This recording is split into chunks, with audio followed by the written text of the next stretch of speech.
itu harus dilihat sebagai sebuah simbol ya, simbol perlawanan dan ketidaksetujuan dari umat Islam di Indonesia. HTI sendiri sampai saat ini udah berapa orang yang mendaftar untuk relawan jihad di sana? Hizbut Tahrir ada di Palestina ya. Jadi artinya tidak mengirim dari Indonesia? Tidak mengirim di Indonesia. Justru yang kita serukan secara politis itu adalah pengiriman tentara. Jadi tentara dari seluruh dunia Islam ya.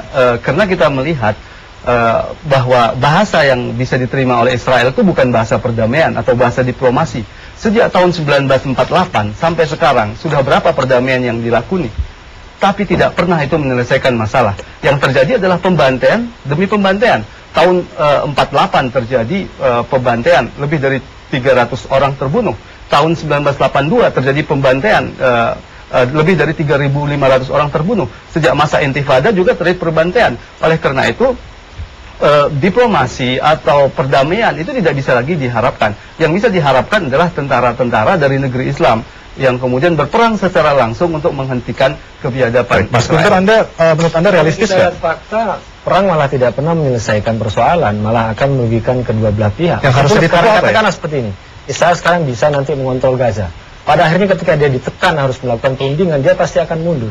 Dan ketika itu juga perjanjian Camp David juga menyelesaikan bahwa Sinai tetap milik Mesir.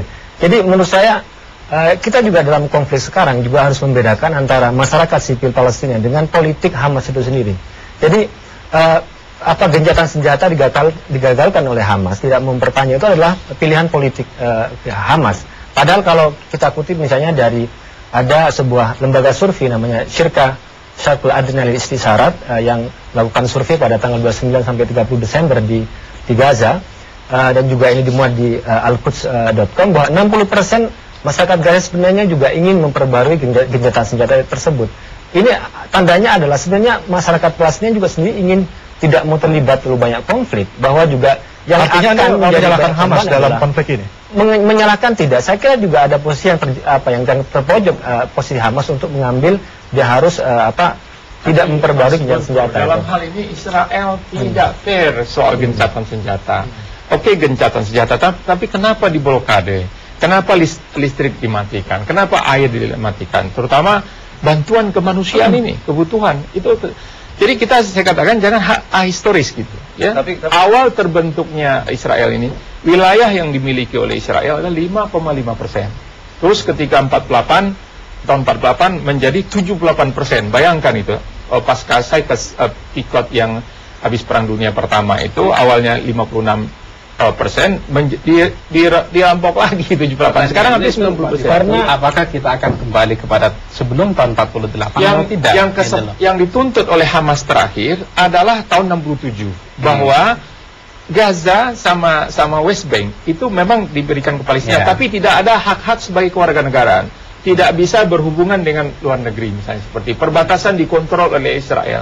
Sehingga Arafat dulu kalau dia mau dari West Bank ke Gaza itu harus izin Israel. Jadi hal begini tidak fair gitu. Saya ingin sedikit tentang pengiriman tentara ya. Pengiriman tentara itu penting untuk menghentikan sebuah pembantaian ya. Karena bahasa yang bisa diterima Israel itu adalah bahasa perang. Apakah kita biarkan terus pembantaian yang jumlahnya besar seperti ini terus terjadi? Jadi pengiriman tentara untuk berperang melawan Israel untuk menghentikan pembantaian itu. Dan ini bisa diterima secara kemanusiaan karena menghentikan pembantaian yang lebih besar ya. Inilah yang terjadi sekarang ini. Tapi memang ada dua penjara sekarang ini. Ya, penjara yang pertama adalah penguasa-penguasa negeri Islam, terutama Timur Tengah. Hampir semua penguasa negeri Islam di Timur Tengah itu di bawah kaki tangan Amerika Serikat. Ini yang menghalangi. Kemudian yang kedua adalah penjara internasional. Ya, TNI mengatakan akan mengirim pasukan dengan catatan lewat instruksi dari PBB. Sementara PBB itu ada hak veto dari Amerika yang tidak pernah akan mengirimkan pasukan kalau merugikan Israel. Oleh karena itu kita harus, menurut saya, harus keluar dari cara berpikir seperti itu. Perlu restrukturisasi dua hal itu. Penguasa-penguasa negeri Islam dan restrukturisasi dari segi hukum internasional dan lembaga internasional yang telah nyata-nyata gagal. Fatih Hasan, Anda setuju? Saya lebih kepada masalah mana yang lebih efektif. Apakah pengiriman tentara efektif nggak? Efektif menghentikan dulu serangan ini. Ini sangat brutal, mirip Hitler ini kejadiannya. Bagaimana perlakuan Hitler terhadap Yahudi, mirip-mirip lah gini perlakuan Israel terhadap Palestina hari ini. Jadi kalau saya lebih setuju, mana yang lebih efektif? Apakah negara-negara Eropa juga terjadi demonstrasi di Spanyol, di Prancis, di Jerman, bahkan di Australia. Kirim pasukan siapapun kalau berharap juga dari negara Timur Tengah, bahkan Mesir pun tidak membantu membuka